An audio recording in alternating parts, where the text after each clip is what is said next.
Hey guys, it's Old Man Wags here with Dirt Killer Pressure Washers, talking to you about a downstream injector. This is probably the most common downstream injector that we see in the industry itself.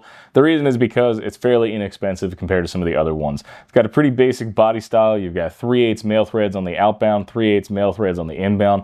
One problem with that is a lot of people will get this confused and realize that their injector is not pulling, and the reason is because they installed it themselves. If you look right here on the body itself, it has a tiny little arrow which points to the direction of flow, and basically that means that your discharge plumbing goes here, whereas your inlet plumbing goes there. Focusing on some of the more important details, we have a standard inline 1/4-inch hose bar, which allows this to basically hook up to bulk 1/4-inch hose and pull from different distances. Your standard machine is going to be able to pull at least 15 feet from this. Some machines will pull as far as 25 feet, but it really depends on the application, the orifice size you've selected, and the accessories that you're using. This body is made out of brass, so as you can guess, it will corrode up in the industry with some of the harsh chemicals that we use, but general purpose speaking, this is a very reliable, very durable injector, and most guys will get a reasonable amount of time with them.